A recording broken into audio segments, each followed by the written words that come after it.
Dear follower and friends, bisitahin niyo naman bahay ko.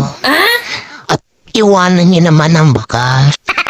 Paano tayo aangat kung hindi kayo nakipag-engage? Sige na, engage naman kayo dyan. Dear Papa Mets, dahil sa business tricks mo, nagkakagulo na ang mga tao sa'yo. Yung iba assuming na naglalakad lang, vlogger na. Mag-Twitter lang ng itlog, content creator na. Ang daming naging dancer kahit puro kaliwa ang paa. Ang dami rin naging singer kahit sintonado ang boses.